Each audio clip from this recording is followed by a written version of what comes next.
অক্ষয় তৃতীয়ার দিন সন্ধেবেলাতে আয়োজন করা হয়েছিল একটি নাম গানের।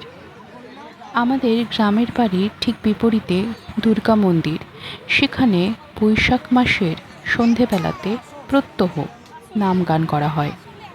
কৃষ্ণ ভক্তি কলিযুগের একমাত্র অবলম্বন, একমাত্র সুরাহার পথ।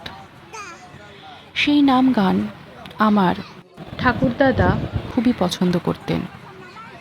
সন্ধে হলেই যখন সকলে আসতেন নাম গান করতে, তখন মন্দিরের সামনে, কখনো আমাদের বাড়ির মেইন দরজার সামনে দাঁড়িয়ে থাকতেন তাদের উদ্দেশ্যে। লোডশেডিং হয়ে গেলে টর্চ হাতে নিয়ে দাঁড়িয়ে থাকতেন।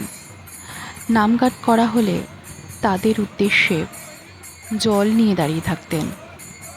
মন্দিরের প্রবেশ দ্বার এবং সিঁড়িগুলো নিজের হাতে ধুয়ে দিতেন।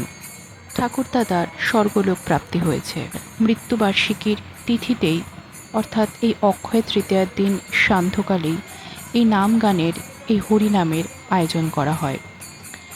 মন্দিরে যারা এই নাম গান করেন তারা আমাদের বাড়িতে এসেছিলেন। তারা প্রত্যেকে কিভাবে হরিনাম করছেন আপনারা দেখতে পাচ্ছেন। আমার ঠাম্মু অর্থাৎ ঠাকুমারা সবাই মিলে তাদের উদ্দেশ্যে প্রণাম জানাচ্ছেন।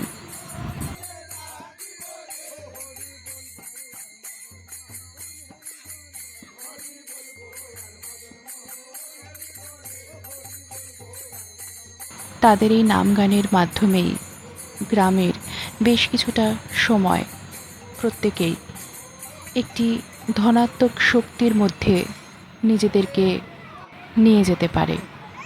এই হরিনামের মধ্যে অনেক শক্তি লুকিয়ে থাকে। এই নাম গান করলে এবং কিছুটা শুনলেও কিছুটা অন্তত মনে স্বস্তি অনুভব হয়, শান্তি অনুভব হয়। সেই শান্তির জন্যই আমরা জীবন সংগ্রাম করি। জীবনের পথে আমরা সংগ্রাম করে বাঁচি, এতটুকু শান্তি পাওয়ার উদ্দেশ্যেই তো।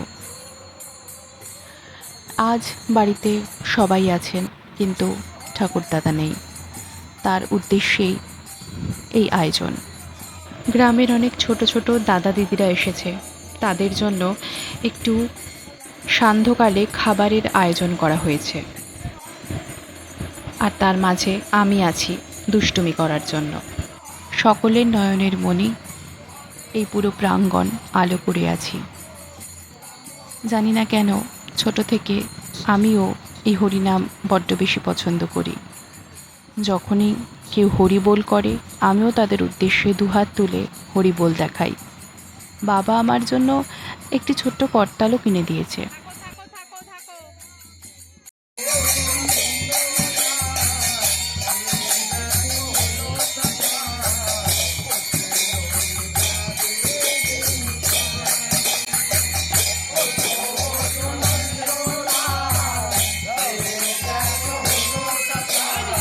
আমি আবার শান্ত হয়ে বসতে পারি না, তাই বিভিন্ন জায়গাতে আমি ছুটে চলেছি। এবার গোটানোর পালা, কিন্তু আমার দুষ্টুমি এখনো শেষ হয়নি।